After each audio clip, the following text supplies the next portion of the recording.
the labors of government, this land and people may be well and truly served, and their good purposes for the common human life be realized in our midst.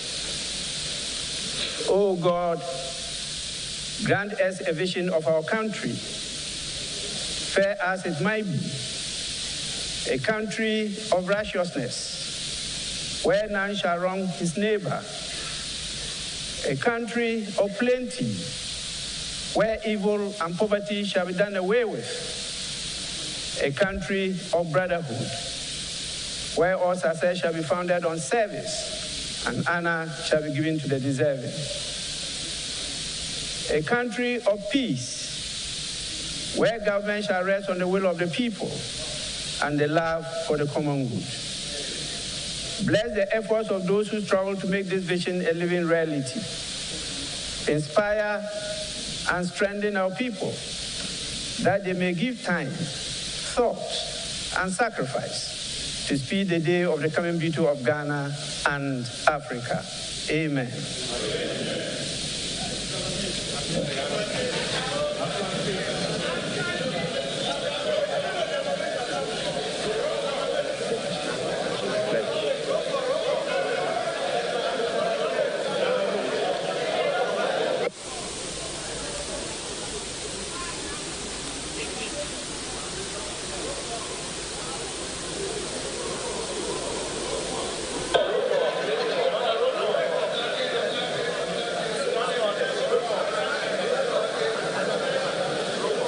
Honorable members,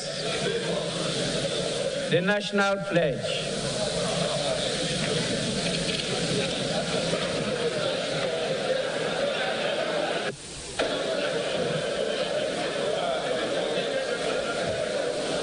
I promise on my honor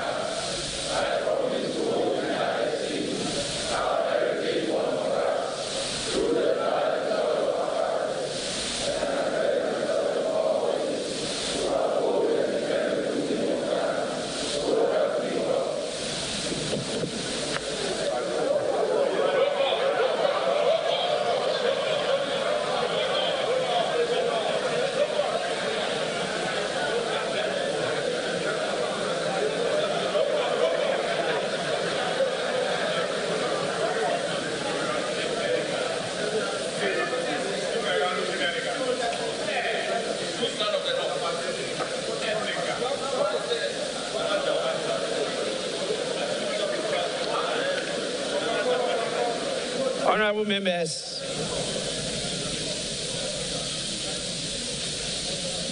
at the commencement of public business,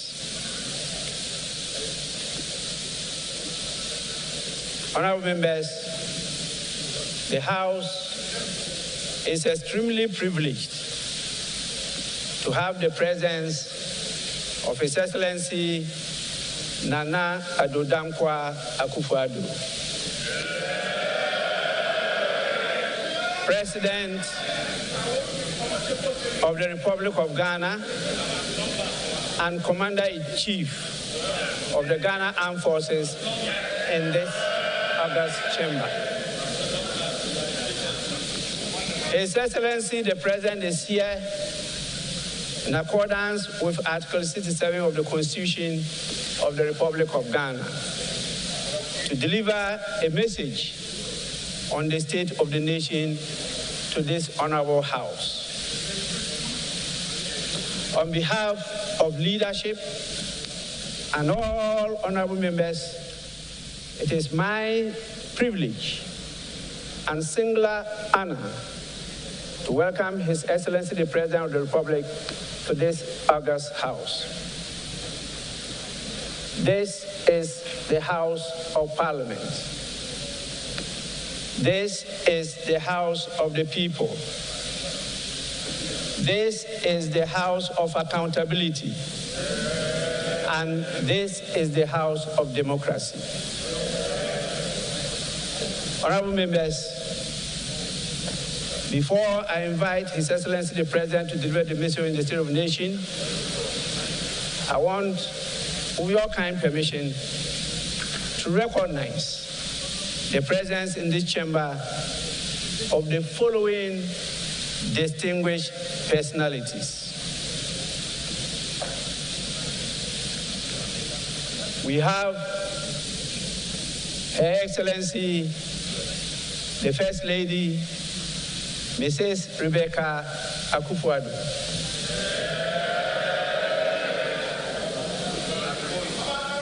We also have His Excellency, the Vice President, Dr.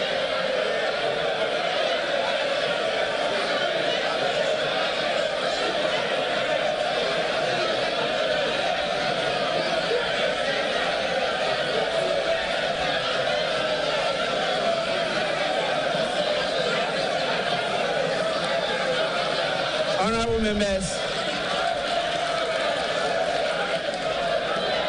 members, order, please.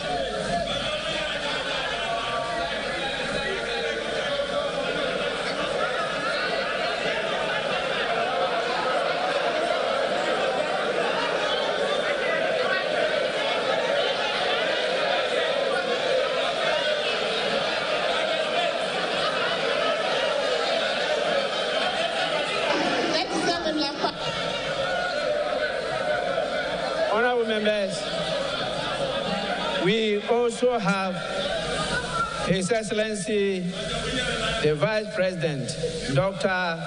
Mahmoudou Bawumia.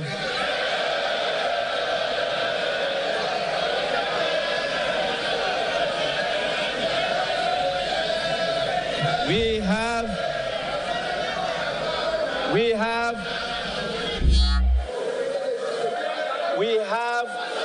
in our presence Her Excellency, the Second Lady, Haja Samira Bawumia.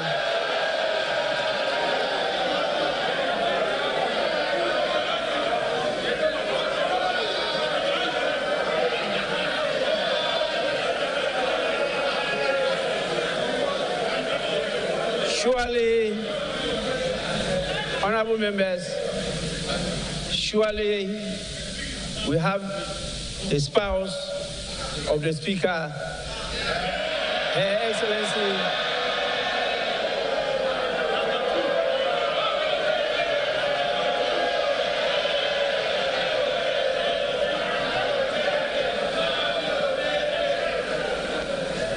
honorable members, we have the spouse of the Speaker, Her Excellency Alice Adwa Jonas.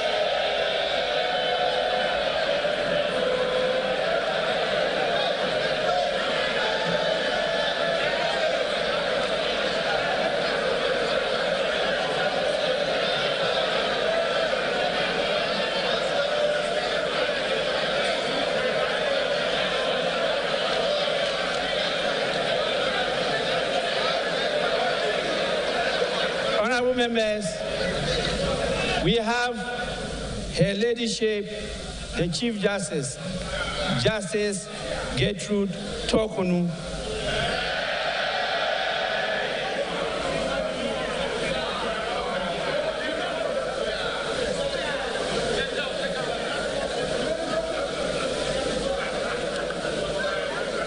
We have the beloved spouse of the Chief Justice, Mr. Francis Kofi Tokunu.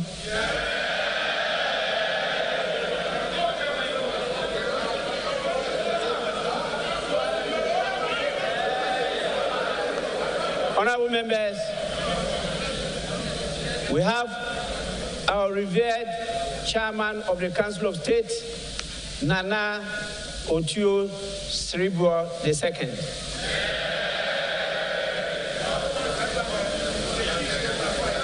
And we have the Chief of Staff,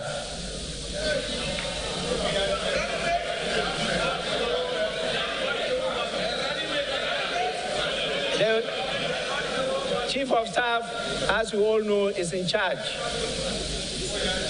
of the whole family of the Right Honorable Speaker, Madame Prima Opare.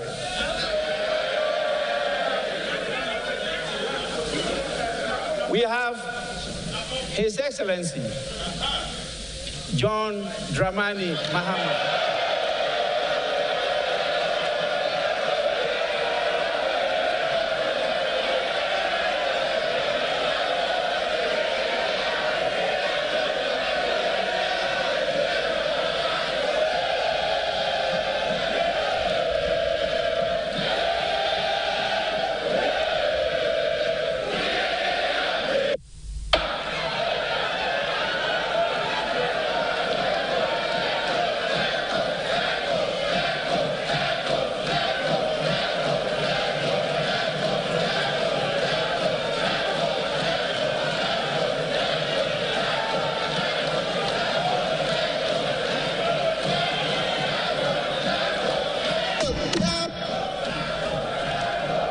Honorable members, honorable members,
honorable members, when the Speaker is on his feet,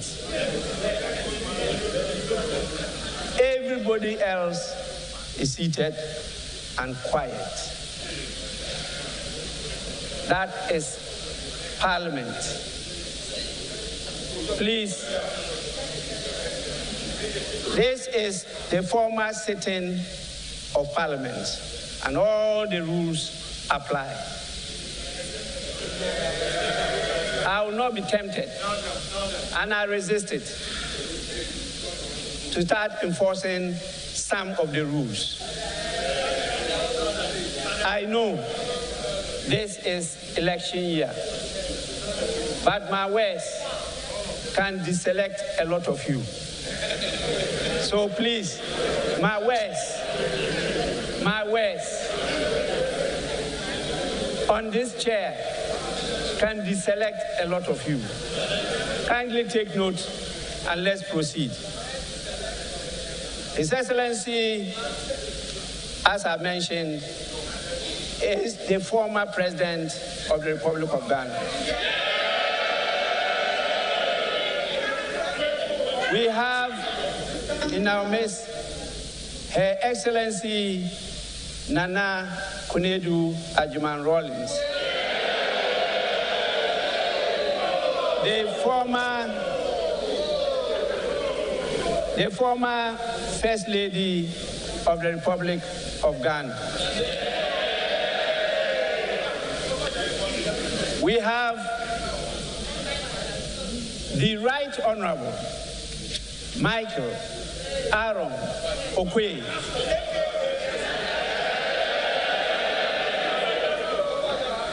the former Speaker of Parliament, my predecessor. We have the National Chairman of the new Patriotic Party in the person of Mr. Stephen Ayensu Intim. We also have the National Chairman of the National Democratic Congress, Honorable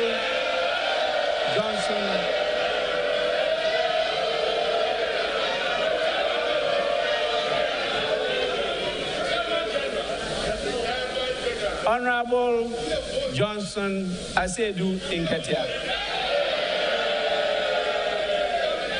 We have the General Secretary of the new Patriotic Party, Mr. Justin Frimpong Kodua.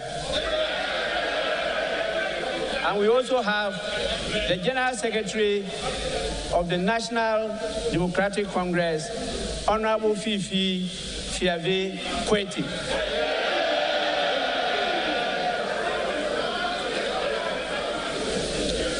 We have the veteran former clerk to Parliament, Mr.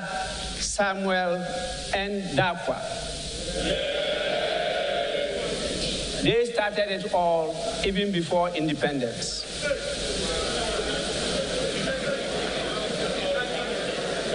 He was in the Legislative Council, and they supported the late KB Ayensu to establish the Parliament of the Republic of Ghana. We have another former clerk to Parliament, my own brother, Mr. Emmanuel Kwesi Anyimedu.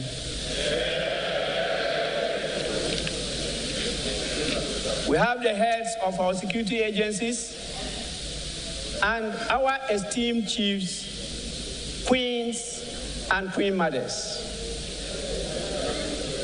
We have our most revered religious leaders and the dean and members of the diplomatic corps. We have our development partners with us and representatives of various civil society organizations. And definitely, we have our partners, our dependable partners, members of the media.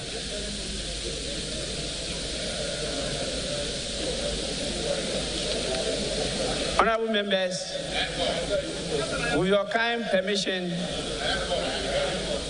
I may have to end here by acknowledging all the dignitaries and distinguished invited guests with us here.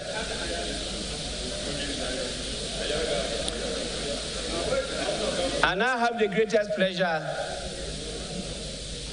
in inviting His Excellency the President to deliver his message. Your Excellency, you may deliver your message now.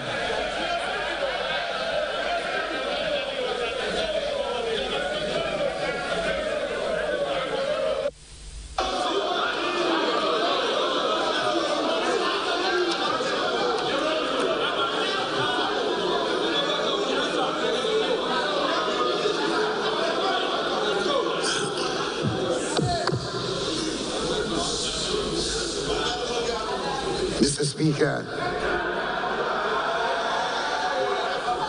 it is always exhilarating to be back in Parliament and to discharge the duty in fulfillment of Article 67 of the Constitution of delivering to the House a message on the state of the nation on this occasion for the penultimate time. I have one more still to do.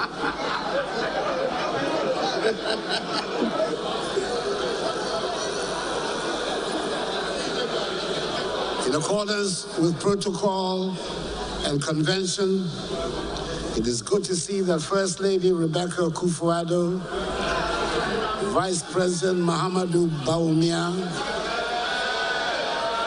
Second Lady Samira Bawumia, the spouse of Mr. Speaker Alice Ajua Jonas, Chief Justice Gertrude Tokonu, and Justices of the Supreme Court, representative of the Chairperson and members of the Council of State, the new Chief of Defense Staff, Lieutenant General Thomas Opon-Pepra, the Inspector General of Police, Dr. George Akuffo-Dampare, and service chiefs are all present, as are the Dean and members of the Diplomatic Corps. Mr. Speaker, the House is also duly honored by the welcome attendance of the former President of the Republic, His Excellency John Dramani Mahama,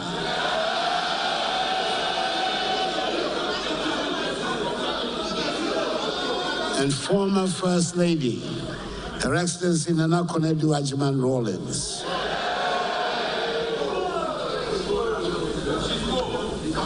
Mr. Speaker, I'm glad to be able to report that the entire territory that makes up our nation is safe, secure, and under the control of the government and people of Ghana. This might sound like a pedestrian statement with which to start a message on the state of the nation. Unfortunately, far from it being an everyday truism, this is no longer a statement or claim that can be easily made in these times in the neighborhood in which we are. West Africa is under threat of terrorism and violent extremism, rapidly spreading southwards from the Sahel to coastal West Africa. We can no longer take the territorial integrity of our countries for granted. Indeed, many of our neighbors have already fallen victim and lost large portions of their territories to extremist groups. And Ghana, by the grace of the Almighty, is the only coastal state along the Gulf of Guinea that has so far not recorded a terrorist attack. To speak of the peace and security we have in our country has not happened by chance. It has taken deliberate policy and planning on the part of government and a lot of hard work and dedication on the part of our security services to keep our country safe and secure. I might add that it has also meant that we've had to spend a lot of money that would have otherwise have been available to spend on many of our development needs. But I believe we're all agreed that the primary responsibility of the state towards its citizens is to provide and guarantee peace and security, and we're doing just that. Since we came into office, we've ensured a significant expansion of the armed forces and all the other security agencies. We're paying diligent attention to their welfare as well. The accommodation and physical environment generally of the security agencies are being improved. We've quickened the pace of the retooling and equipping of the security agencies to ensure readiness towards the emerging security threats. For the majority of us, in our everyday activities, it is the security of our streets and homes and communities that concern us most. We want our children and grandchildren to grow up in a safe atmosphere, and the Ghana Police Service played the lead role in this. Again, government has performed most creditably. The police are much better equipped than they have ever been, and their increased visibility on the streets goes a long way to reassure the community. The changing image of the police is perhaps best exemplified by the dramatic facelift they have given to the frontage of the police headquarters on the Ring Road in Accra. It is beautiful, and I recommend it to all institutions and indeed households. Whilst we're spending time, money, and energy and lives keeping the country safe from external dangers, I must add that it is a matter of great concern that we continue to have so many chieftaincy and land disputes around the country, which tend to be breeding grounds for internal tensions and destabilization. Mr. Speaker, I must make special mention of the troubles in Boko. The tragedy is not only that a thriving and dynamic town is being reduced to a wasteland of destruction and distrust. We're spending money and energy that would have been better spent on development needs of Boko, providing security to keep brothers and sisters from killing each other. Mr. Speaker, what should concern all of us, and not just the people of Boko, is that in its current state, Boko is an alluring magnet to mischief makers and extremists operating a few kilometers away from the border. In a bid to find a lasting solution to the conflict, government has in the past year undertaken a number of measures, including the establishment of a special Boko task force and the intensification of engagements with the factions for the resolution of the chieftaincy dispute. On the recommendation of the Upper East Regional and National Security Councils, 4 radio stations that have been broadcasting incendiary language and propagating hate speech have been shut down by the National Communications Authority. The Chief Justice, for her part, has also recently established specialized courts in Accra and in Kumasi to deal expeditiously with criminal matters emanating from the Boko conflict. Government is determined to do all it can to ensure that there's security in every inch of the territory of our country. But it is also very much up to the citizens to help create the needed atmosphere. And I'm thus appealing to all citizens, all Ghanaians, to take the See Something, Say Something campaign of the Ministry of National Security very seriously. There is indeed, Mr. Speaker, a state of palpable anxiety and tension in every corner of West Africa, raising the specter of regional instability, which we thought had been banished. Unconstitutional changes in government in parts of Africa, especially in West Africa, through a series of coups d'etats and military interventions in governance, testify to an unfortunate democratic regression in the region. It is in the interest of democratic growth that this development is reversed as soon as possible, and we in Ghana continue to give maximum support to ECOWAS, the regional body of West Africa, and the AU, Africa's continental organization, in their efforts to restore democratic institutions in the affected nations. We must help stem the tide of this unwelcome evolution and help entrench democracy in West Africa. We believe also that a reform of the global governance architecture, such as the Security Council of the United Nations, to make it more representative and accountable, will help strengthen global peace and stability, and thereby help consolidate democratic rule around the world. Mr. Speaker, we in Ghana have had our fair share of political instability and experimentation about how we should govern ourselves. There might be new names being ascribed to some of the supposed new ideas being canvassed by some today. But I dare say on close examination, we will discover that they are not new. We have tried them here, and they have failed. We know about all-powerful, cannot-be-questioned messiahs. We know about liberators, and we know about redeemers and deities in military uniform. It might sound new to some, but those of us who have been around for a while have heard the argument made passionately that democracy was not a suitable form of government if we wanted rapid development. It is a tired argument that was regularly used by apologists for coups d'etats. It's also not new to have political parties and politics in general being denigrated. Indeed, there used to be national campaigns of fear waged against politics and political parties. It took time, and it took long battles, but in the end, a consensus did emerge, and we opted for a multi-party democratic form of government under the Constitution which ushered in the Fourth Republic. Mr. Speaker, it is not a perfect document. Constitutions do not ever pretend to be.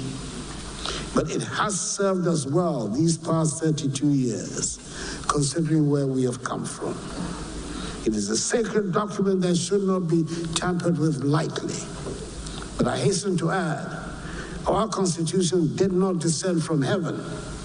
We Ghanaians drew it up to serve our needs, and we can amend it to suit our changing needs and circumstances. We should work towards finding a consensus on the changes that the majority of Ghanaians want made to the Constitution.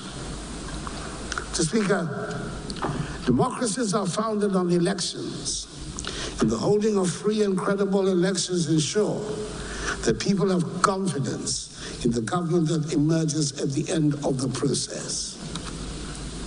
The honorable members of this House, who are at the center of it all, know more than the rest of us that this is an election year.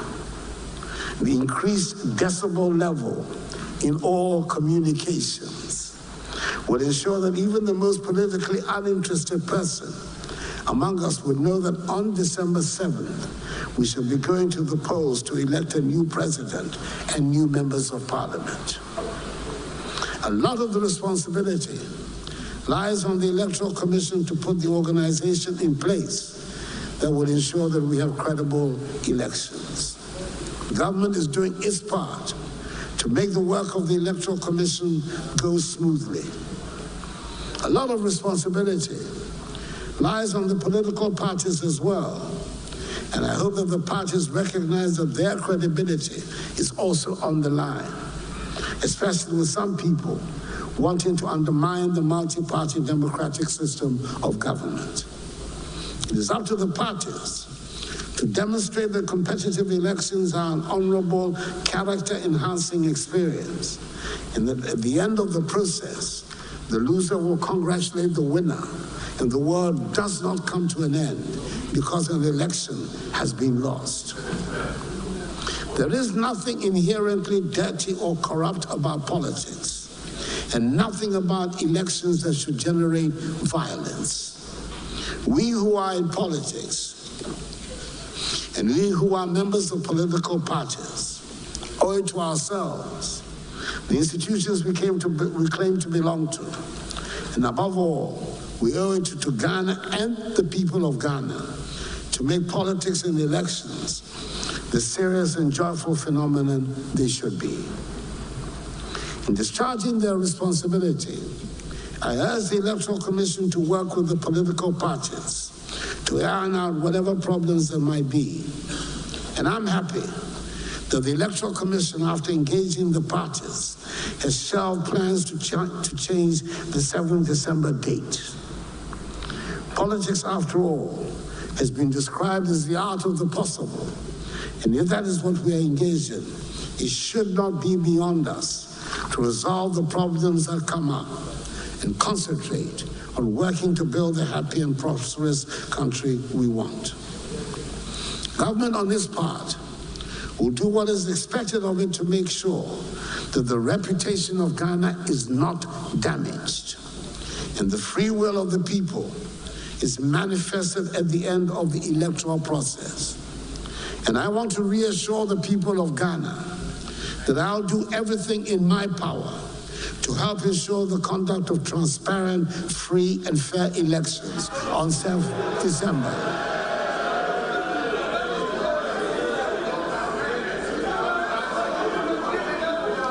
I have confidence in the security services to ensure that those who might want to cause havoc or any kind of mischief to disrupt the electoral process will have no room to operate. Mr. Speaker, there are amongst us those who, for ideological or other unstated reasons, have never accepted multi-party democracy and therefore take every opportunity to portray the governance efforts in the most disparaging manner. There are also those amongst us who consider the rough and tumble of politics to be beneath them and would not want their sainted images to be soiled by what they term the dirt of politics. Mr. Speaker, we can and we should continuously improve upon the performance of the institutions that hold the state together. But nobody should undermine the integrity of the arms of government for parochial reasons. There is definitely much room for improvement in the workings of the executive arm of government, the judiciary, and our parliament. Even those who have had parliaments as part of their governance systems for hundreds of years still make mistakes and sometimes get things alarmingly wrong. It would be surprising if our 31-year-old parliament did not get things wrong sometimes. This august house, which holds so many fond memories for me of my personal political journey, doesn't always measure up to the expectations of the people, or even sometimes of its own members. There's a lot of anxiety currently about how our MPs get elected. There's anxiety about the rapid turnover of members in the House and the loss of institutional memory. There's a lot of anxiety about some of the procedures in the House. We will not all agree with everything that the Parliament does. And I dare say, Mr. Speaker, that I do not agree with everything that goes on in here. But that is the beauty of what we as a people are trying to do in our governance structure. Mr. Speaker, the President and appointees are not universally loved. It would be strange and unproductive if they were. It is probably worthwhile making what I consider to be important observations at this stage on some of the issues in our public discourse in the lead up to the elections for a new president.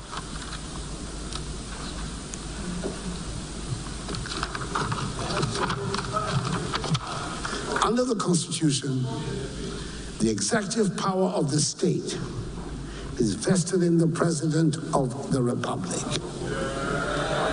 He or she is the executive. There's no ambiguity about where the buck stops when it comes to responsibility for what happens in the government. It stops with the president. He or she has ultimate responsibility. It would be an unwise president that would pretend to have all the answers and refuse the advice of his officials. But the fact remains that the president holds the executive power. The cabinet, the ministers of state, all act ultimately in an advisory manner. Of course, the member of the government might take an idea, be it generated by the president or the official or a committee, and turn it into a huge success, and the honors will be claimed or shared where public perception falls. But ultimately, the president is responsible and therefore takes the credit or the blame for whatever happens in his or her government. Mr. Speaker, let me make a second point. The programs that come from the executive benefit from the rigorous public examination and debates to which they are subjected. We all now take for granted and sometimes even bemoan the vigorous media and civil society organization scrutiny that characterize public discourse. It gives me quite satisfaction and great pride to hear young Ghanaians today who believe that criticizing the President of the Republic and challenging government proposals are normal, regular activities. Some of the young people listen with incredulity when they hear about a Ghana that was once without private radio stations, and people had to tune into foreign stations to hear critical and opposition voices. Today, there are some 550 radio stations in operation in this country. In spite of all its shortcomings and difficulties, the people of Ghana have shown admirable commitment to multi-party democracy and have not fallen for the instigations to resort to the violent overthrow of an elected government. The past 32 years of the Fourth Republic have witnessed the most sustained period of stability and economic growth in our country. And we should be proud of what we have achieved and seek to protect and build on it. And that is why the theme for the 67th Independence Anniversary celebration on 6th March in Akuffo-Addo is Our Democracy, Our Pride. Mr. Speaker, I'm pleased to report on the progress we're making in the administration of justice. This past year, a total of 76 judges and magistrates were appointed. They comprise the new Chief Justice, 2 new Justices of the Supreme Court, 23 new High Court judges, 29 Circuit Court judges, and 21 new magistrates. 262 staff were recruited to address some of the human resource gaps created because of the newly established courts throughout the country. In January 2024, 3 additional justices have been appointed to the Supreme Court to replace 3 justices who have retired from the court. We've made unprecedented progress in the provision of court buildings and residences for judges around the country. In 2020, government set out to construct 120 courthouses with residential facilities nationwide. As of 31st January 2024, 67 courthouses have been successfully inaugurated and are in use at various sites around the country. 12 completed projects have been slated for inauguration by the end of this month of February 2024. The remaining 21 projects are at various stages of completion and are expected to be completed and inaugurated before May 2024. In addition, 121 residential units have been constructed for judges throughout the country. Further, 20 fully furnished 4-bedroom units, together with social amenities, have been constructed for justices of the Court of Appeal in Kumasi. The project is not yet complete, but we have done enough to be able to say that we have resolved the problem of the disgraceful state of court buildings. The attention now is to the digitalization process of the courts to modernize the entire system. The Judicial Service has undertaken a digitalization initiative to modernize legal operations and foster greater access to justice. A virtual call system was introduced during the COVID-19 pandemic to ensure the continuity of business. The virtual court system was also rolled out to 17 courts and subsequently to 19 high courts for the smooth hearing of court cases. By the end of December 2023, 160 courts had been equipped with devices for the real-time transcription of cases, in addition to 51 courts piloting the paperless court system in Accra. The integration of real-time transcription devices in 160 courts has revolutionized the way in which court proceedings are recorded and documented. The service is rolling out a comprehensive digitalization of the court system. The Attorney General has continued in a very effective manner the tradition under this administration of contesting every single litigation against the state, and has avoided the numerous judgment debts that used to be given against the state. The Office of the Attorney General, as a result, has saved the country over 10 trillion Ghana cedis.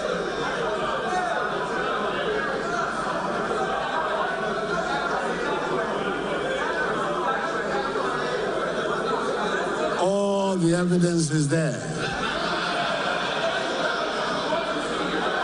I shall be performing a pleasant duty in a few weeks' time when I commissioned the Law House, the 12-story office building which will house the offices of the Attorney General and the Ministry, and finally bring to an end the age-old office accommodation problem. I must declare a personal interest in it, as the building was started when I was Attorney General in the government of President John Agyapong back in 2001. Mr. Speaker, I acknowledge and share the frustration and deep disappointment we all have that the convergence of events and fate have conspired to place impediments on the path of the rapid development trajectory we were on.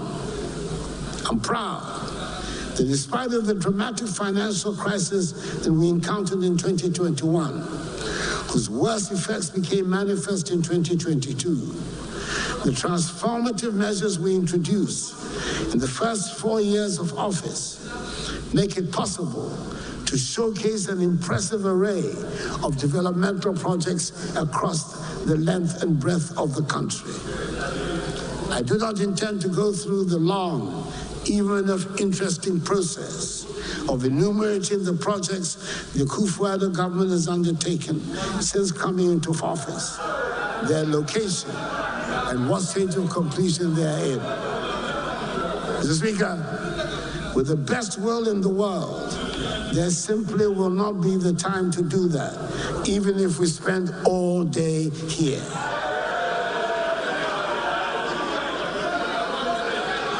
It will be recalled that last year, during the message on the state of the nation, faced with a similar problem about road projects, I came to the House armed with a fat book that had the details of the road projects around the country, and all honorable members were given copies to go through at their own leisure.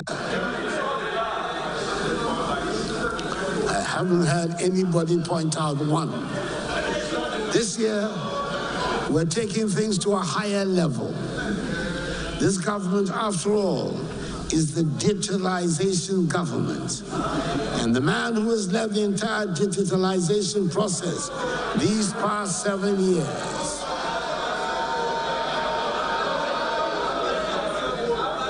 My indefatigable Vice President,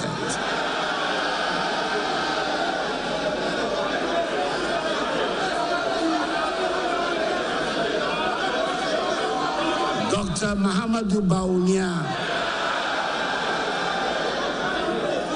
Dr. Digitalization, the MPP's excellent presidential candidate for the 2024 election.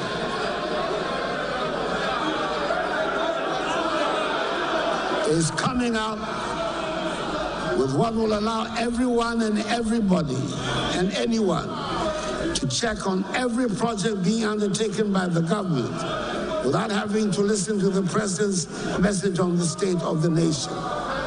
We are calling it the performance tracker. You can check and satisfy yourself about the status of the projects and their location. And you could stop by and make a physical inspection if you were so minded. Mr. Speaker, if you want to check on roads, classroom blocks or chip compounds or Agenda 111 hospitals, or bridges, or science laboratories, or water projects or sanitation projects, or landing sites and harbors, and other infrastructural projects, or whatever this government use your tax money to execute, the key to your query is right there on your phone. Mr. Speaker, the performance tracker will be formally launched in March, and I'm offering it as the device which will help bring accountability into your hands. With the performance tracker, we can be sure that never again will pictures of an artist's impression be offered as projects that have been completed.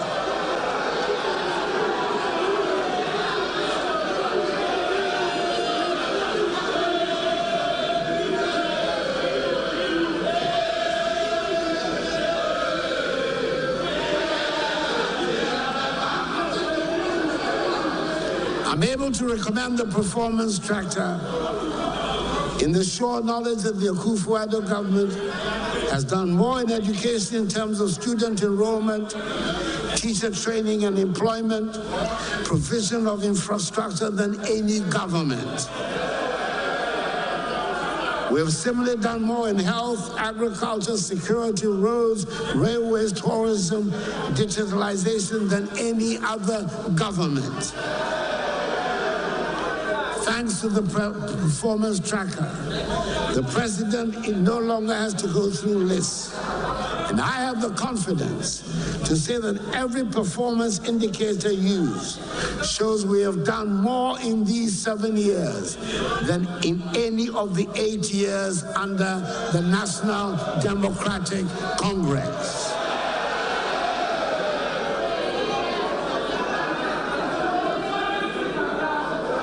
Indeed, Mr. Speaker, on coming into office 7 years ago, my government took the decision, as we promised, to modernize and formalize the economy through digitalization. In this regard, we have embarked on one of the most far-reaching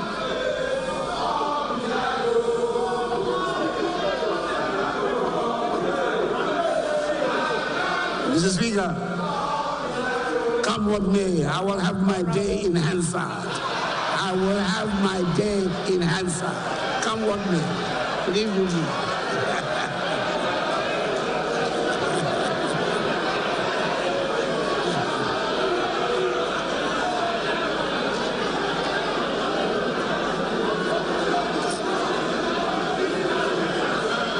Indeed, Mr. Speaker, on coming into office 7 years ago, my government took the decision, as we promised, to modernize and formalize the economy through digitalization. In this regard, we have embarked on one of the most far-reaching digitalization exercises in Africa.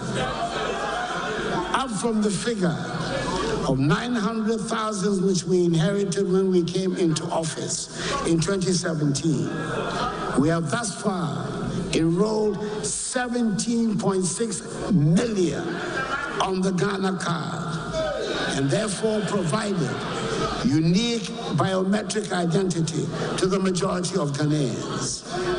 We've also implemented a digital property address system with unique addresses for all properties in Ghana. Furthermore, through the implementation of mobile money interoperability, we've also provided access to financial services for adult Ghanaians through mobile money accounts that are interoperable with bank accounts. Ghana is now ranked #1 in Africa in terms of access to financial inclusion. We have digitalized the provision of public services at the ports, DVLA, NHIS, GRA, births and deaths, Registrar of Companies, ECG, Ghana Water, amongst others. Ghana is ranked #1 in West Africa and #7 in Africa in e-governance. We have also implemented the use of drones in the delivery of medicines, blood, and vaccines. And Ghana currently runs the world's largest medical drone delivery service. We have also networked all teaching regional and district hospitals, and patient records can easily be accessed in these hospitals without the need for a folder. Ghana is making giant strides in the area of digitalization, thereby improving transparency, accountability, and efficiency in the public sector, and accelerating the growth of our economy. We are definitely going to be part of the digital revolution that is sweeping the world. Mr. Speaker, last year when I came to the House to deliver the annual message on the state of the nation, we were in the midst of negotiations with the International Monetary Fund. We were faced with a very difficult situation and had to take a lot of unpleasant but unavoidable measures to bring stability and confidence back to the economy. These included tax measures that we did not like, but we knew we had to take in the knowledge that the medicine will be bitter but temporary. Mr. Speaker, a year ago, I also stated the decision to undertake a comprehensive debt restructuring of our domestic and external debt to ensure we remain resolute in our objective to restore macroeconomic stability and sustainable growth. The decision was not an easy one, considering the complex and diverse domestic debt landscape. We had to consider safeguarding the financial sector, preserving social and economic conditions, and protecting our domestic debt market. A year on, I'm happy to inform you, Mr. Speaker, that we have made significant progress. We requested an unprecedented number of bondholders to participate in a voluntary exchange, and we were able to exchange successfully some 203 billion cedis worth of bonds. Not only was the exchange successful, but it helped us to secure within 5 months, the shortest possible time in recent debt restructuring history, a staff-level agreement to an executive board agreement with the IMF. My gratitude goes to all financial sector players, organized labor, firms, regulatory institutions, and all individuals who made this painful exercise successful. Mr. Speaker, as you may recall, government successfully paid the first coupon of 2.3 billion cedis on the new bonds on 22nd August 2023. At the time, that was the single biggest payout of domestic payments in a single day for Ghana. We then paid 2 billion and 60 million cedis for the last leg of the domestic debt exchange on 5th September 2023. A week ago last Tuesday, on 20th February 2024, the second coupon of 5.8 billion cedis was paid to domestic bondholders. This is the largest coupon paid in a day in Ghana's history.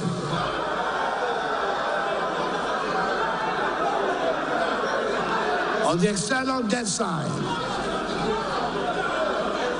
we achieved a significant milestone by reaching an agreement with our public creditors. And I'll use this occasion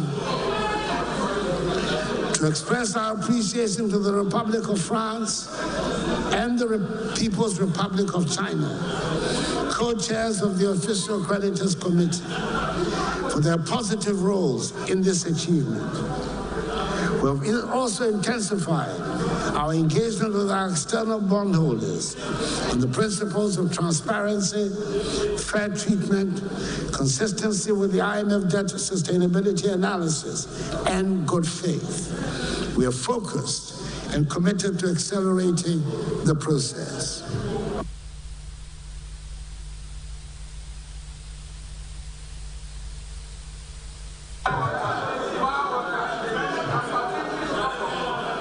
Mr. Speaker, we're committed to concluding the external debt restructuring process as soon as possible, so we move past the crisis. This will enable us to complete substantially projects that have been constrained due to financial challenges. In the meantime, some of the priority projects have been transferred onto the GOG budget with the same fiscal space to ensure their completion. This will enable the Kumasi International Airport, with some 98% complete, to be completed by May. Other projects like the Akuffo-Addo Teaching Hospital, CAF, maternity block in Kumasi, the Takoradi Interchange, the Bechabilamti Interchange in Accra, the University of Environment Sustainable Development Project at Bunsu in the Eastern Region, Phase 2 of the construction of roads in Tamale, and the construction of the 84-kilometer railway line between Tema and Nakosombo would also be completed. Mr. Speaker, I'm happy to announce that an alternative source of funding has also been secured for the reconstruction and completion of La Hospital project as a fully functional modern hospital with the necessary equipment for diagnosis and treatment. The contractor has been paid an advance mobilization of 15%, representing some $7.5 million United States dollars, and work has begun. The project commenced effectively in January this year and will be completed in 28 months. Mr. Speaker, it is important to underline that the recent change in the leadership of the Finance Ministry will not affect government's determined commitment to implementing the terms agreed with the IMF to ensure that we restore the economy to healthy growth as soon as possible. Indeed, the macroeconomy was much stronger at the end of 2023 than in 2022.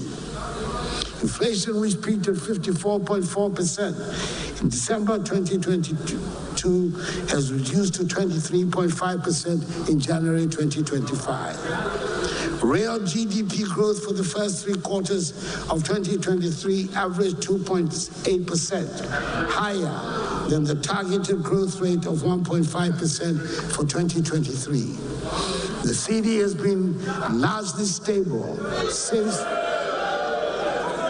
February 2023, with a cumulative depreciation of 9% between February and December 2023. Gross international reserves reflected a significant buildup of over 5.9 billion United States dollars, enough to cover 2.7 months of import of goods and services. The current account turned positive at 1.4% of GDP at the end of September 2023, from negative 2.1% at the end of December 2022. Generally, the macroeconomic indicators are once again all pointing in the right direction. I should point out that in all our discussions with the fund, a paramount consideration has been to ensure that the poor and vulnerable do not bear the brunt of the sacrifices that have to be made. Programs like LEAP, school feeding and capitation grant, have been protected and indeed enhanced. Mr. Speaker, right from the start of this government coming into office, we have sought to place the maximum effort on the education and training of the youth as the base for building the prosperous nation we seek. A foreign statesman once posed the question, and I quote, "Why am I the first member of my parliament in 1,000 generations to have gone to the university?" Unquote. In the past 7 years, I've met many people, young and old, across the country, who have told me about the first person in their families, in their communities, to have gone to senior high school. They might well ask the question, why are they the first boy or girl in their family to have gone to senior high school? The answer is not far-fetched.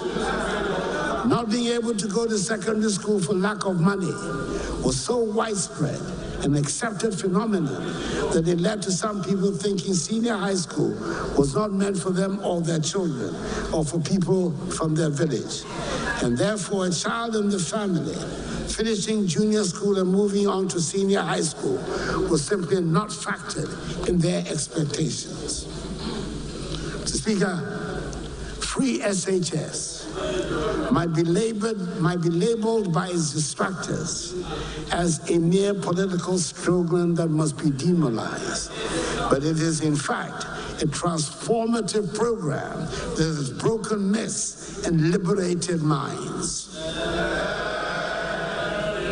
It is humbling on one hand and frightening on the other to think of the sheer number of talents the free SHS has unearthed that would otherwise have ended their formal education at BECE.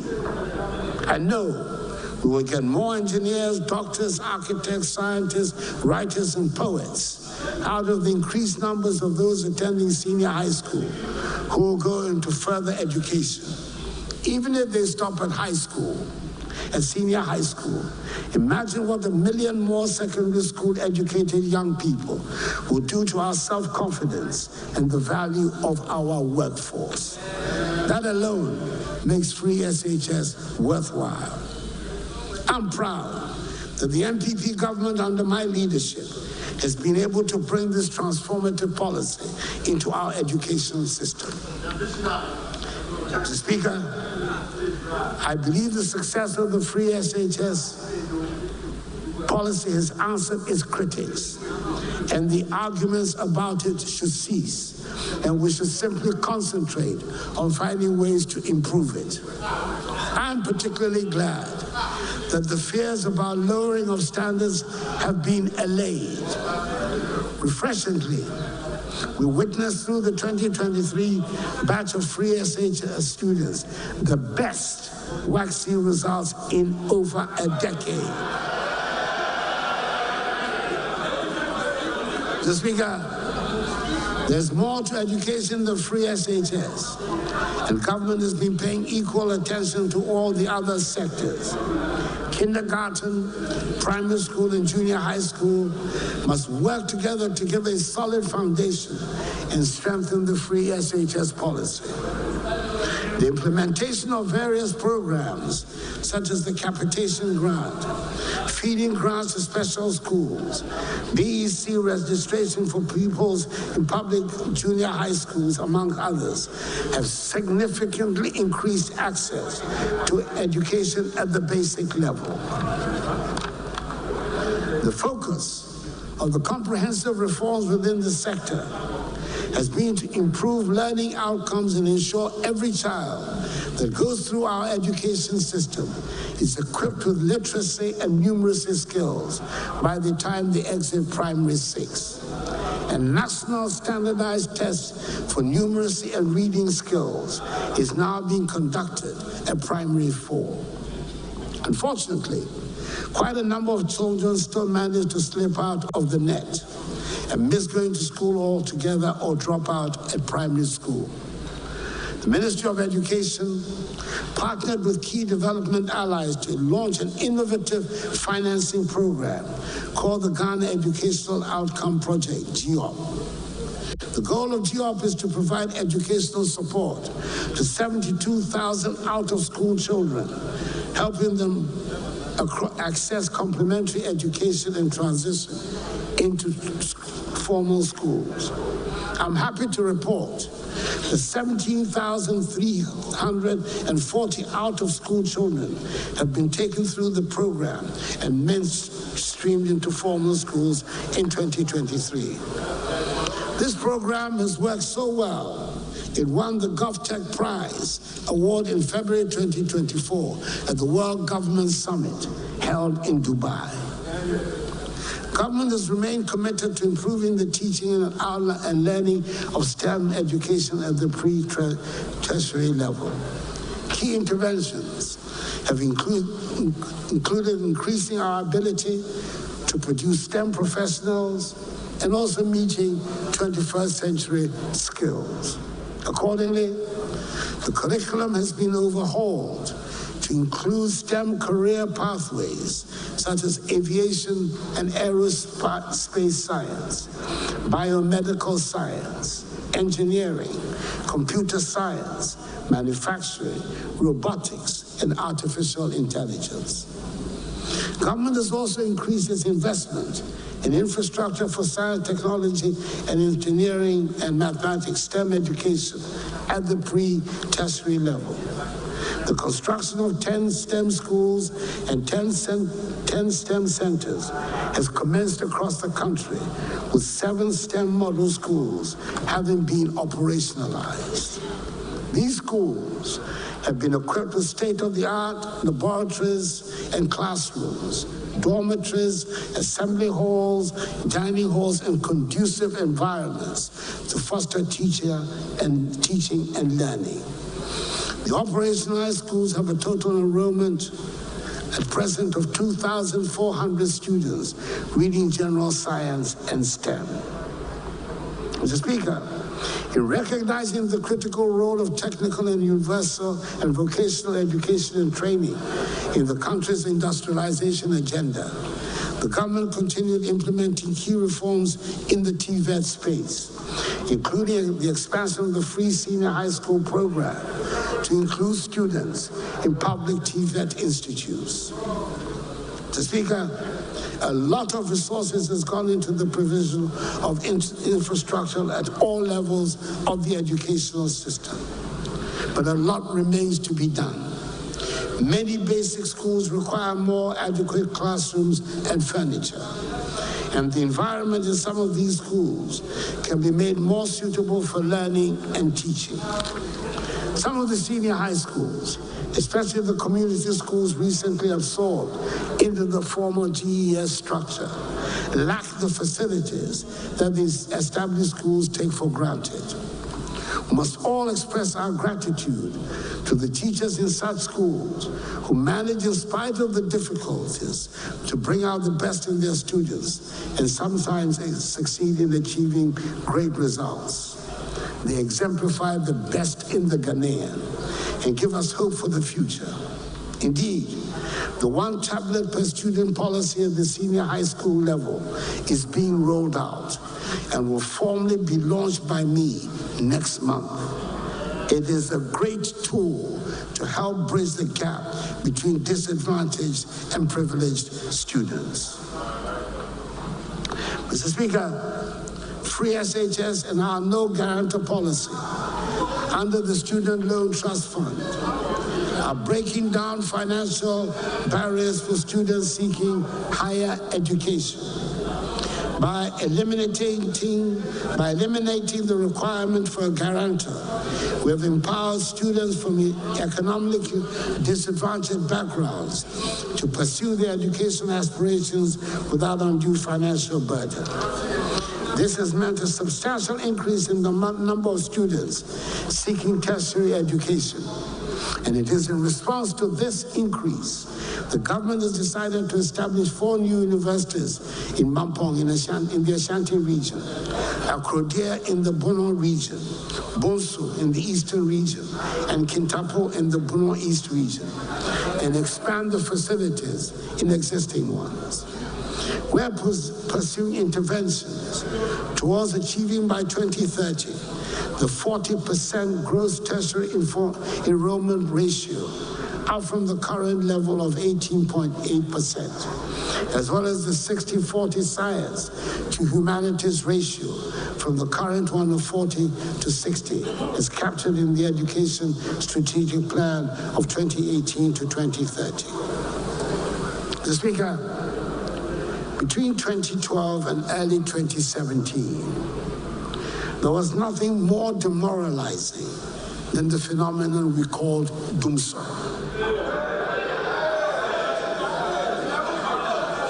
It was symptomatic of a dysfunctional system, and it caused widespread depression amongst businesses and households. After that experience, my government was determined that Dumso would not be inflicted upon Ghana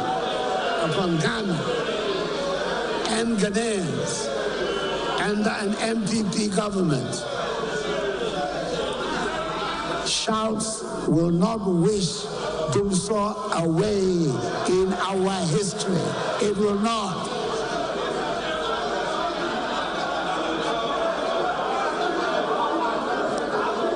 After that experience, my government was determined that Dumso would not be inflicted upon Ghana and Ghanaians under an MPP government.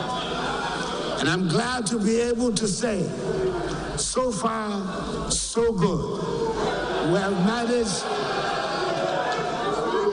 managed to keep the lights on these last 7 years, even in the midst of a financial crisis. We've managed the energy sector with discipline and expertise to avoid a repetition of the hardships inflicted on Ghanaians some years ago. Furthermore, through determined, skillful negotiation, we have been able to reduce considerably the energy sector debt that we inherited. Indeed, the government negotiating team carried out a successful reconciliation exercise with the IPPs and ECG, which established that the IPP arrears position was not the $1.6 billion that had been previously reported in the media, but was actually $1.2 billion. That is savings of some $400 million.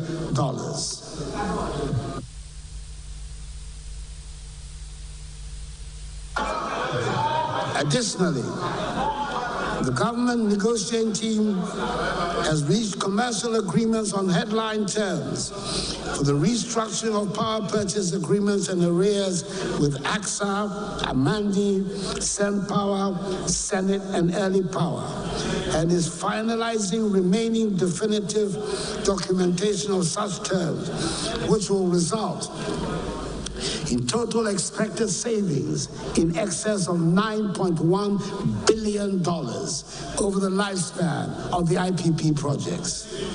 In the meantime, ECG has been able to secure a fixed monthly energy purchase price with all the IPPs.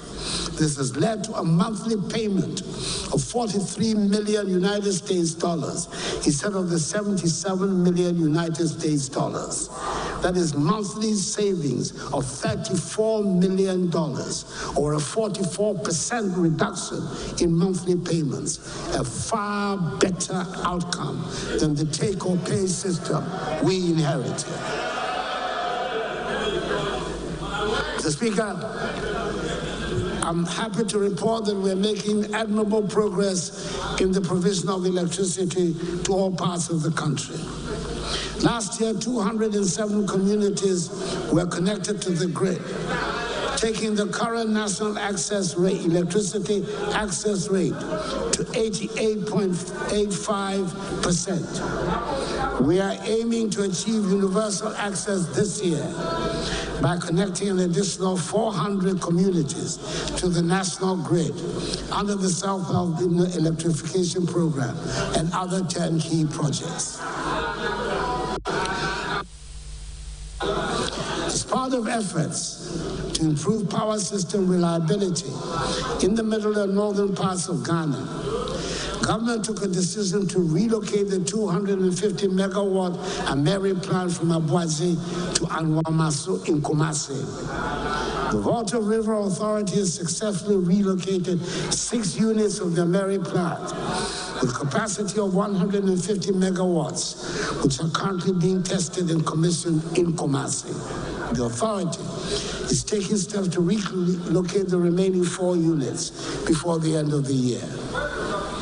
Mr. Speaker, we're also making steady progress in our commitment to increase the component of renewable energy to our energy generation mix. A 4-megawatt floating solar PV on the Bui Reservoir, as well as the 15-megawatt solar PV at Kaleo, have been completed and both are operational.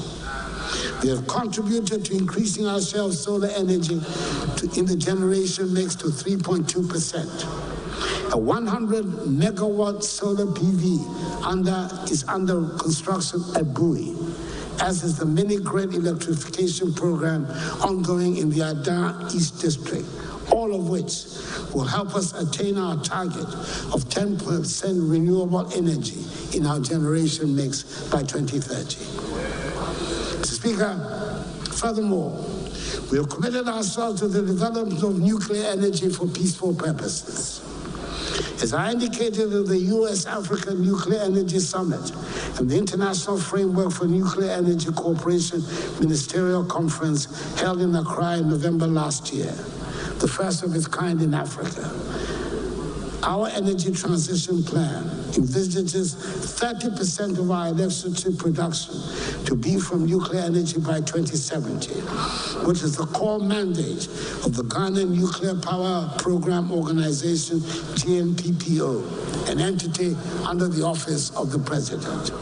This strong commitment and position are geared towards the provision of clean and affordable electricity to drive our industrialization agenda. It is also meant to position Ghana as a net power exporter in the ECOWAS region through the West African Power Pool. Mr. Speaker, we have also succeeded in having the Secretariat of the Climate Vulnerable Forum, CVF, an intergovernmental forum of 58 of the most climate vulnerable countries, representing some 1.4 billion people located in Accra. Mr. Speaker, we have all heard about the Gold for Oil program. It has been explained, debated, and talked about. At this moment, all I want to say about it is that the Gold for Oil program has worked well and reduced significantly forex pressures on bulk energy storage, transportation, and bulk imports. Distribution and export companies enable them to negotiate more competitive premiums with suppliers. Premiums dropped from $180 to $200 per metric ton to $70 per metric ton or less. This also resulted in reduced and stabilized prices at the pumps of between 12 to 13 cedis per liter for the whole of 2023. We're taking steps to rectify some of the handicaps that have limited the full participation of Ghanaians in the oil and gas industry. For years, the well-paid jobs in the industry were taken in exclusively by foreign nationals because we did not have people qualified in these fields. Last year, 150 young Ghanaians were trained and certified as mechanical maintenance technicians, electrical technicians, instrumentation technicians, and production process technicians up to the industry standards. Additionally, 5 young Ghanaians underwent a 10-month welding inspector training program at the North Alberta Institute of Technology in Canada. They have since been placed in various technical institutions in Ghana as instructors. Ghanaians will soon fill the well-paid positions on our oil fields because we have the trained and qualified personnel. Things are looking up. Mr. Speaker, it is quite likely that the most talked about subject in our country is roads and highways. When I appeared in the House last year, as I said earlier, I took the extraordinary step of coming with a fact book that detailed all the work that the government had done and was doing on roads since coming into office in 2017. I believe it was generally agreed that it was impressive, but it was not enough to satisfy everyone. Well, the work continues, even though some of the major road works have been temporarily interrupted as a result of the debt negotiation. As I said earlier, all the details will be available on the performance tracker. Other modes of movement around the country are being built and upgraded to open up the country and make travel easier. Mr. Speaker, the new standard gauge railway line from the port of Tema to Mapakadai in the Akuffo-Addo district, in the Akuffo-Addo district of the eastern region, covering a distance of some 100 kilometers, is at the final stage of completion. By the middle of the year, the line will be commissioned for operations to commence with brand new standard gauge diesel multiple unit trains, the first of their kind to be used in our country. It is worth mentioning that a rail bridge has been built across the Volta as part of this railway line. I have no doubt it will attract a lot of interest. I'm a great believer in the importance of aesthetics as much as the practical, and that is why I encourage the constructors to construct the railway bridge, which was not a part of the original contract, across the Volta to make the journey more scenic.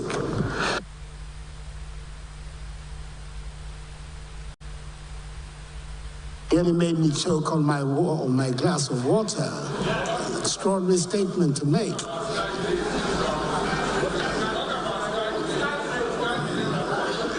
The development is on course of a new standard gauge Western Railway line to serve passengers, the mining sector, as well as support industrialization to boost the development and growth of this nation.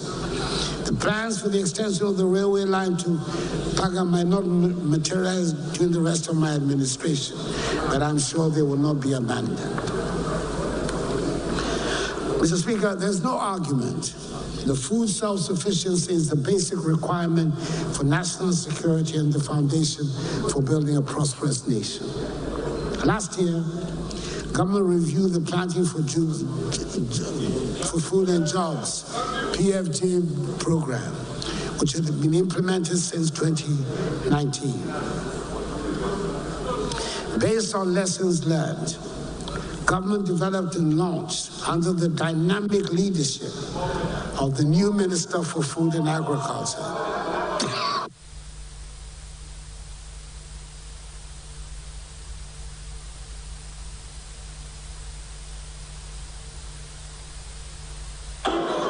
Everybody who knows me knows I don't drink alcohol.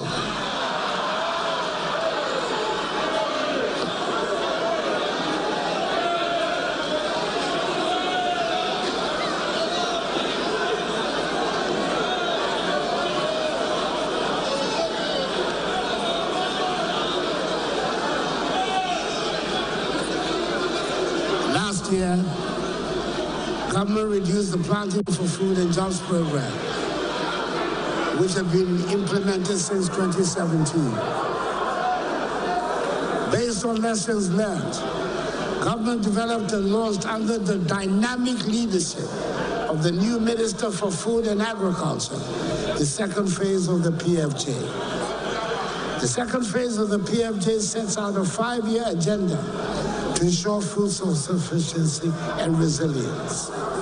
Strategic targets have been set for 11 priority products in the immediate term, September to December 2023. Short term, year 2024. Medium term, 2025-2026. And the long term, 2026-2028.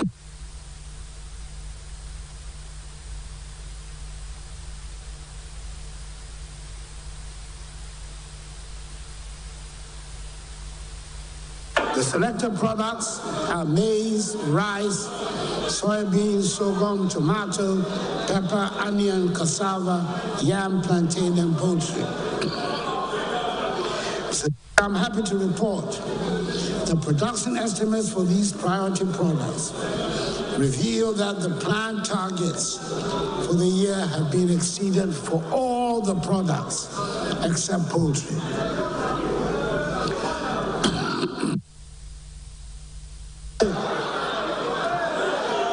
Poultry obviously requires extra attention.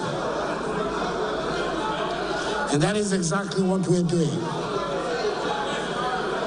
We have every intention of meeting the domestic production targets for poultry this year, 2024, and moving on to production levels that will lead to reduction in poultry imports.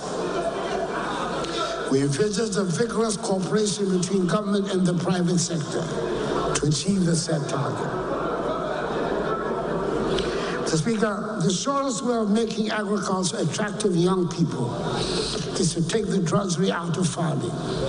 And government is continuing to make agricultural machinery and equipment easily available. Under the third and final tranche of the Brazil More Food program, tractors with accompanying implements, power tillers with accessories, maize shellers, units of combined pharmacists and rice millers have been distributed to farmers, protesters, processors, and mechanization service providers on hire purchase agreement. This year, under the Indian Exim facility, tractors with matching implements, planters, boom sprayers, combine harvesters, and corn pickers will also be made available. Mr. Speaker, having determined that large-scale commercial farming is the easiest way to achieve our set goal of food self-sufficiency, government under the second phase of the PFJ will establish agricultural zones as a complementary initiative to address the issue of access to large tracts of agricultural land, to drive sustainable and commercially oriented agriculture. This will significantly expand Ghana's productive capacity in products such as rice, soybean, maize, and tomato. Indeed, between 2021 and 2023, rice imports fell by some 45%. In 2021, rice imports amounted to 805,000 metric tons. In 2022, 650,000 metric tons. And in 2023, 450,000 metric tons. This healthy trajectory will continue until we achieve full sufficiency in rice production. For each agricultural zone, Government will partner with the private sector to provide the necessary irrigation infrastructure, develop access roads, expand power, solar and hydro, and provide mechanization services. Various locations across the country with potential to be food baskets have been identified for the establishment of the agricultural zones. They include the Afram Plains, Chopoli, Kumawu, Krachi, and Nkranza, amongst others. Mr. Speaker, we all witnessed a spectacular increment of the cocoa price from 800 cedis per bag to 1,300 cedis. In the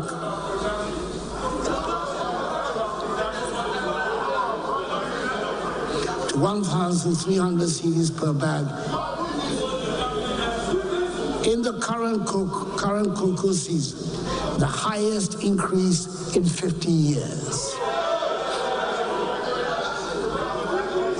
With the current trend of the world cocoa price, cocoa farmers can be sure that I will do right by them in the next cocoa season. Mr. Speaker, government has begun the development of 7,100 hectares irrigation infrastructure in 5 identified economic enclaves within the Afram Plains agricultural zone. Work is also continuing towards the completion of the Temne Phase 3 extension and via irrigation schemes. This will make additional 1,150 acres of irrigable land available for cultivation of rice and vegetables. The Ghana Irrigation Development Authority will continue with the development of small earth dams in the northern, upper east, upper west, northeast, and savannah regions to support the One Village, One Dam initiative. Whilst at it, Mr. Speaker, we have not forgotten about the welfare and well-being of our fisher folk. My government has completed the construction of 12 coastal fish landing sites at Axim and Discove in the western region, Moray, Mountford, Winneba, Senyabreku, Gomwafete, Otuam, and Infansiman in the central region, Tessie and Osu in the greater Accra region, and Kita in the Volta region. Additionally, I had the pleasure in May last year of commissioning the newly constructed Elmina Fishing Harbor in the central region, much against the hopes of the naysayers. And God willing, soon this year, I will also commission the Jamestown Fishing Harbor, which currently stands at 88% complete and is expected to be ready by August 2024. Mr. Speaker, to help address the incidence of premixed fuel diversion and hoarding, government last year completed the installation of 50 out of the 300 premixed fuel automated dispenser. My expectation is that the remaining automated dispensers will be installed by September this year to help optimize the distribution of premixed fuel. Government will continue to take decisive actions, such as the close season, to help safeguard the ocean's capacity to regenerate and to continue to deliver substantial economic, environmental, and social value for our development. Mr. Speaker, last year, Ghana regained her position as the leading producer of gold in Africa, having overtaken South Africa. Our gold production reached an unprecedented 4 million ounces, according to preliminary reports. This is as a result of the progressive policies we have been implementing,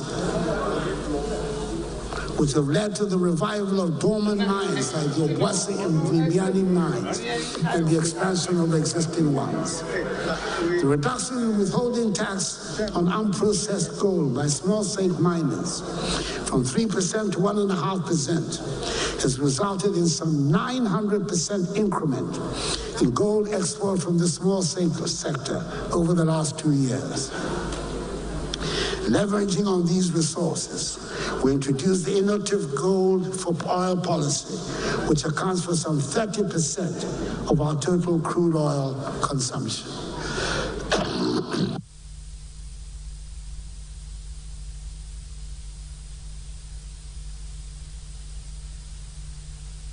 Currently,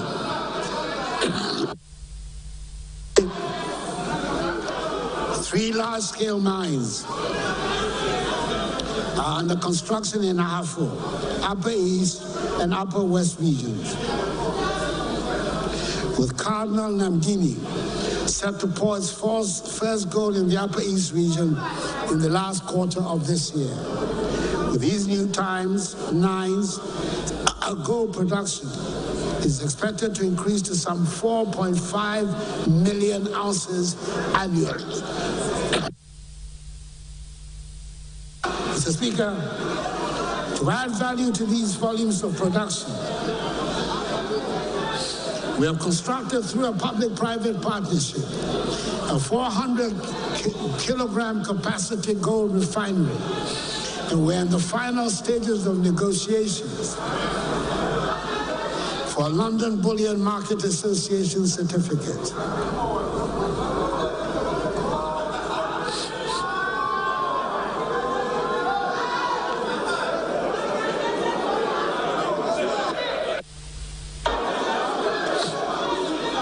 For our green minerals, including lithium,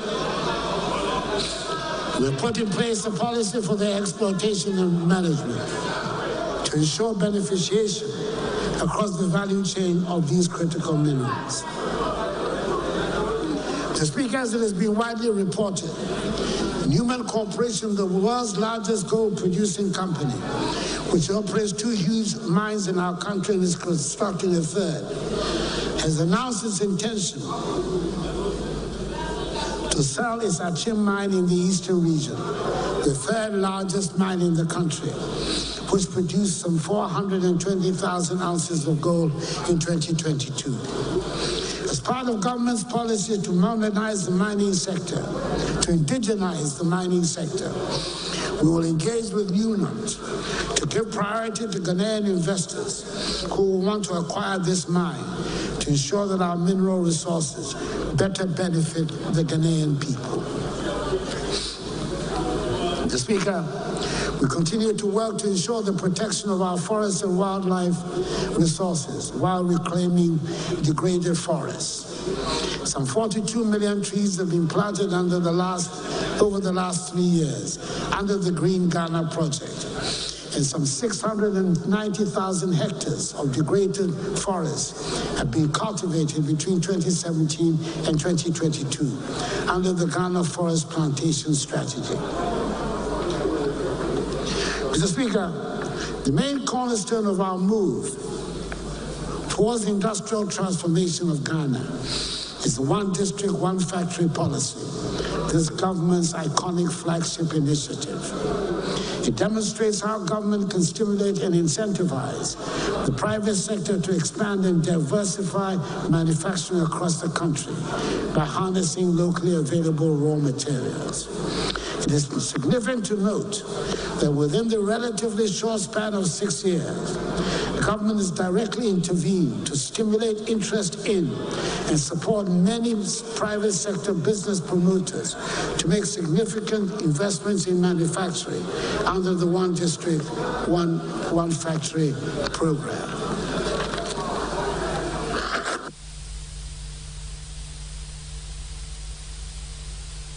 Mr. Speaker, this has led to the development of 321 IDF 1D1F projects consisting of 211 new medium to large-scale factories and the conscious enabling of 110 existing companies to inject significant capital investments into the expansion of production facilities and diversification of products.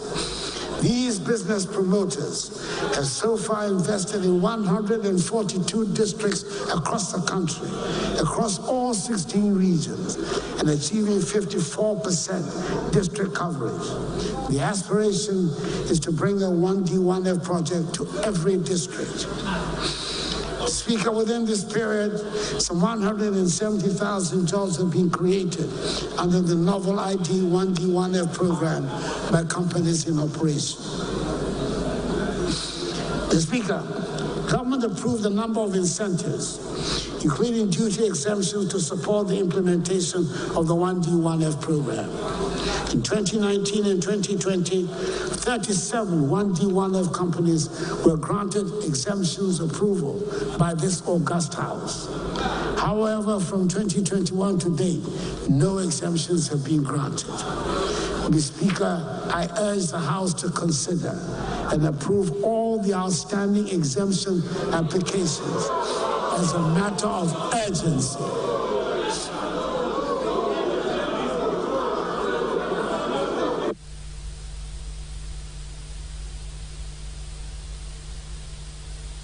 To send positive signals to the business community. The exemptions law that you have passed provides for such exemptions under existing laws. To speak of the other initiative aimed at stimulating industrial growth that we have been actively promoting is automotive assembly and component manufacturing. It is universally recognized as a key strategic sector for stimulating industrial transformation. The comprehensive automotive development policy launched by government in August 2019 has undoubtedly been the catalyst that has attracted a record number of 12 original equipment manufacturers, including Volkswagen, Toyota, Suzuki, Nissan, Peugeot, Kia, Hyundai, Honda, to set up assembly plants and produce a range of models here in Ghana. The Speaker, it is noteworthy that these investments have been accompanied with complementary initiatives to build the necessary engineering and technical skills in Ghana. Toyota Ghana has partnered the School of Engineering Sciences of the University of Ghana to establish and operate a modern auto engineering training center for engineering students and the industry to applied auto engineering training. Similarly, Kia Motor Company of Korea has upgraded the Rana Motors West African vehicle assembly with state-of-the-art equipment for training of auto repair and maintenance technicians, including repair and maintenance of electric vehicles. Speaker, to spur on industrialization, we're implementing the 4-project agenda of the Ghana Integrated Aluminum Development Corporation, GIADEC, with projects 1 and 2 having already taken off. And last month, we signed an agreement for the implementation of Project 3. Mr. Speaker, we will lay before this August House, at this first meeting of this session of Parliament, a legislative instrument to prohibit the export of bauxite in its raw state. We're also in the concluding phase of discussions for the establishment of a $450 million US refinery to refine the manganese. Wibamte, Edward Akuffo-Addo, Ebenezer Akwaje, William Ufarata, Kwame Nkrumah were completed in December 2023, and construction will commence very soon. Mr. Speaker, government through the National Film Authority is committed to supporting the production of world-class content and films, as well as increasing the cinema infrastructure in Ghana and by extension on the continent. To this end, a favorable fiscal tax regime for cinema projects, including income tax and VAT incentives, import duty exemptions on film production equipment, 20% tax rebate for strategic film productions and film financing reliefs is being elaborated by cabinet, which will be outdoored very soon and should provide another tangible reason for the choice of Ghana as a film production country. Mr. Speaker, in line with government's commitment to ensure gender equality, the revised National Gender Policy and the Affirmative Action Bill were approved by Cabinet in October 2023.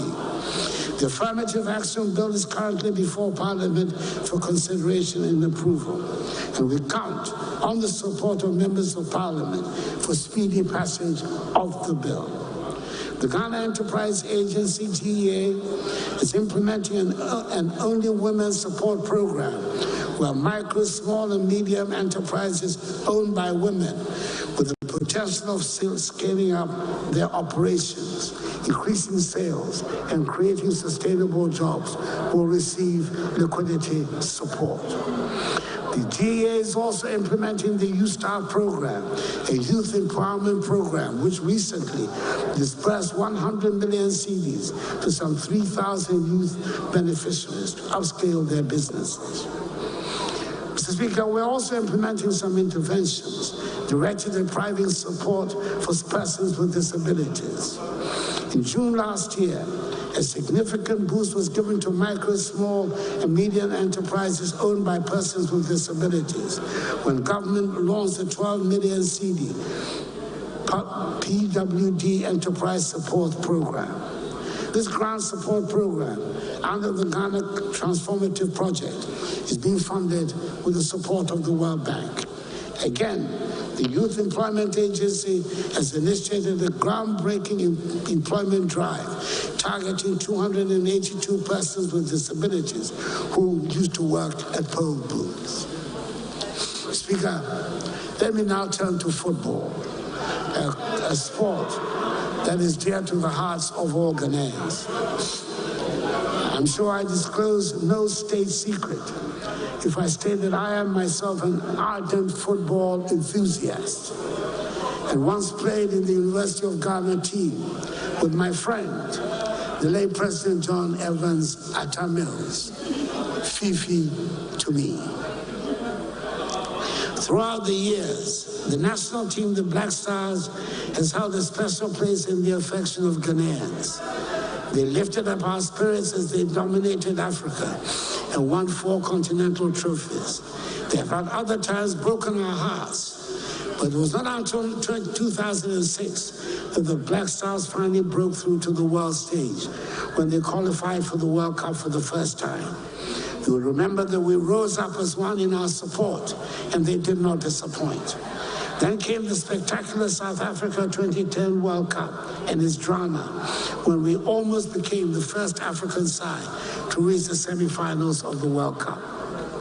It is fair to say that since the sad events of Brazil 2014, many Ghanaians have been left disappointed by some of the recent results of the Black Stars. Their various attempts have been made to revive the fortunes of the national team and rebuild the enthusiasm of the people with varying degrees of success. The recent AFCON in Cote d'Ivoire was probably the nadir of the performance of Black Stars and has left the nation saddened. However, I am quite certain that the young men and the technical handlers would themselves have wanted to make our nation proud. And I believe that the captain, Andre Dede Ayew, meant every word when he rendered heartfelt apologies on behalf of his teammates to all Ghanaians for the team's early exit. Speaker, I believe it is time for us to take a long-term, far-sighted approach to correct what has gone wrong. It is time to return to scouting, grooming, and developing talent at the grassroots level under a presidential policy on football that I intend to unveil very soon. The School Sports Department of the Ministry of Education will work hand in hand with the Ministry of Youth and Sports in collaboration and synergy with the Ghana Football Association to build district, regional, and national juvenile teams for both girls and boys.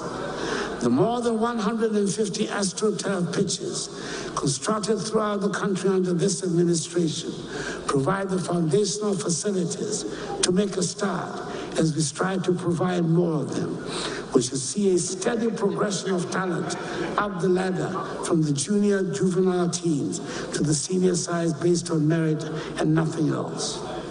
A similar approach has been tried before under the 5-year football development plan led by the late Dankwa, initiated under the MPP administration of President J. Akuffo-Addo. It was under this plan that talents such as Michael Essien, Sule Mutari, John Mensah, Dave Boateng, and later Samoa Jan and Stephen Appiah were discovered and nurtured. The results became evident to us and the world. It takes time, dedication, and patience. We cannot harvest where we have not planted and irrigated. I have no doubt at all that the Black Stars will rise and make us proud again. Mr. Speaker, the senior women's team, the Black Queens, who do not get half the attention the Black Stars get, have been performing quite creditably. They've gone for 10 matches without any loss until last December, and then when they lost narrowly to Namibia in the qualifying round for the 2024 Women's African Cup of Nations. Even though they lost narrowly to Zambia in the first leg of the qualifiers for the 2024 Olympic Games. Let us wish them well. And the second leg to be played in Lusaka tomorrow, I hope they give us something to cheer about. Mr. Speaker, it gives me great pleasure to report that all the preparations are ready for Ghana to welcome sportsmen and women from around the continent to participate in the 13th edition of the African Games. It seems incredible, but this is the first time that Ghana will be hosting these games. It has taken a lot of courage to have persisted with the decision to host the games, especially when our financial problem came in the midst of the preparations. But I am glad we went ahead. The preparations are all complete, and I was excited and very pleased with what I saw at Botima when I went to commission the Games Village some 2 weeks ago. We have high-class sporting facilities which will serve us well long after the Games are over. Some of the events will take place at the University of Ghana Sports Stadium. It is worth noting that this is a facility started under former President J. Akuffo-Addo and was abandoned by successor governments. I'm extremely proud that this project has been finished under my stewardship, not just because of the Games, but also because it has taken 75 years of existence for Legon, Ghana's premier university, to have a sports stadium. I urge all Ghanaians to make our visitors welcome and to patronize the Games and cheer on the participants. Mr. Speaker, this is the 7th time that I've appeared before this House as President to give an accounting of the state of our nation. Luckily for me, I know my way around the place, having spent 12 memorable years here as a member of Parliament. And therefore, even on the few occasions the sections of the House did not want to make me welcome, I was still able to manage. I have one more scheduled date with the House when I will be here to give an accounting of my time in office. By that time, my successor would have been elected. And we will be getting ready for the swearing-in ceremony. The elections will be held peacefully, and the candidate with credibility to take us on to a higher level will win. Let me wish all of us well in the elections on 7th December. Before then, a number of important tasks lie ahead of us, one of which will be commissioning the Nana Agyapong the first international airport in Kumasi, and naming the recently commissioned airport in Tamale, the Yakubu Tali International Airport of Tamale. Mr. Speaker, we stumbled, but we are rising again. We were bruised, but we are healing. We have recovered our footing. We have dusted ourselves off, and now we face tomorrow with confidence.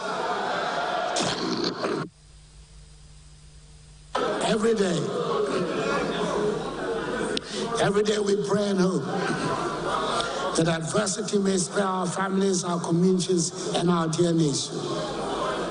But should we be confronted by misfortune, we must face it like people with a proud history who fight and do not flee. That is the Ghanaian spirit. That is our armor and our shield. This is our ethos. Let us believe in Ghana. I believe in Ghana. And may God bless our homeland, Ghana, and make her great and strong. I thank you for your attention.